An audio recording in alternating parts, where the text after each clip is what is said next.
Tom Glosser, bonjour. Bonjour. Bienvenue au Buzz Media Orange Le Figaro. Alors vous êtes le PDG de Thomson Reuters, qui est la plus grosse société d'information financière et professionnelle dans le monde. Alors Thomson Reuters, c'est né en 2008, fusion Thomson, qui a racheté Reuters pour à peu près 9 milliards de livres.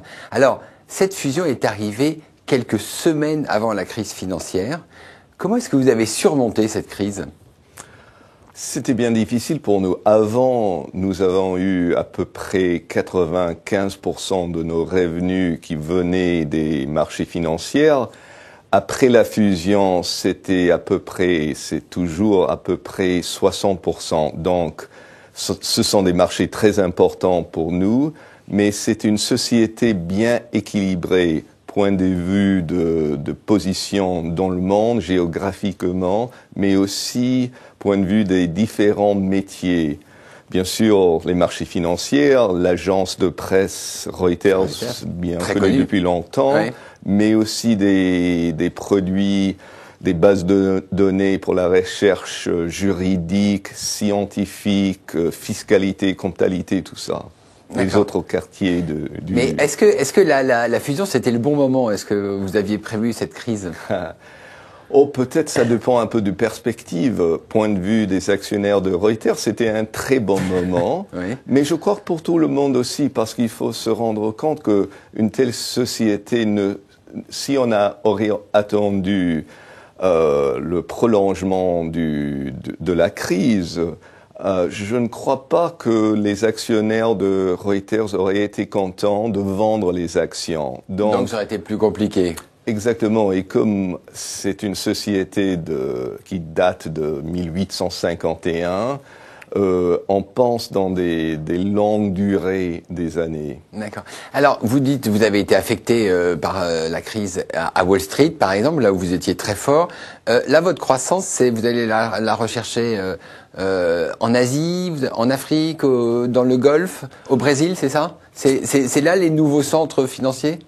Ce sont bien des centres où on a vu parmi les 2 dernières années la croissance la plus importante, mais aussi dans notre division d'entreprise, dans le division financière, où on a eu dans le trimestre qui vient de finir une croissance de 10%.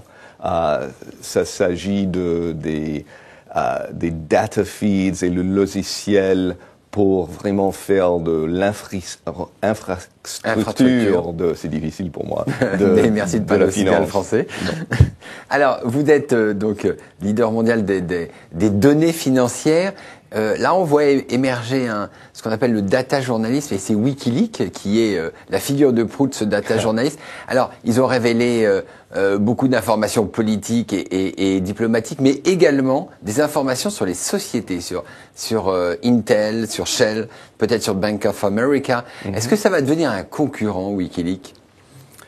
J'imagine pas, parce qu'ils ont une politique assez spéciale chez Wikileaks. Mais l'idée même qu'il y avait toujours une ligne entre les bases de données et l'information, surtout l'information d'une agence de presse.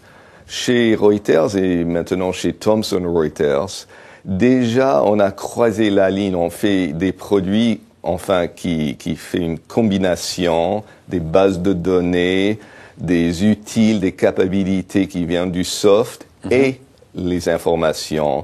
Wikileaks n'est qu'un exemple très précis du même fait, je crois. Mais c'est effectivement basé sur le fait qu'on croise des bases de données et qu'on les extrait et qu'on les explique avec le journalisme. Ouais, bien sûr, les journalistes depuis toujours essayé de retirer d'informations secrètes d'un certain sens. La différence ici, c'est pas une ou deux lettres secrètes, mais toutes des bases de données de le département de l'État des États-Unis. D'accord. Alors, vous avez lancé votre application iPad et iPhone. Est-ce que c'est le signe d'un changement, passer du B2B, qui est vraiment votre métier de base, au B2C, aller plus vers le consommateur? En tout cas, les lignes ont croisé depuis 10 ans peut-être l'invention du web social. Et c'est difficile maintenant de séparer le B à B à C. Donc, nous avons expérimenté avec le iPad, Google Android, tous les nouveaux gadgets un peu, mais moi j'utilise beaucoup le service sur le iPad, surtout maintenant quand je voyage, je porte plus un PC ou un Mac. Vous avez juste une tablette. Ouais, c'est tout ce qu'il me faut. Mais l'idée c'est d'aller plus vers le grand public, le mass market, non? Moi je dirais le contraire. Ce sont l'effet de toute l'innovation qu'on a vue dans les médias du grand public commence à influencer les produits pour les professionnels. Donc c'est très important pour nous de ne pas séparer les deux et on fait des produits BAC, d'abord pour le brand qu'on en a fait toujours avec Reuters. Deuxièmement, on gagne d'argent aussi, mais pour être un peu innovateur dans les différentes matières techniques.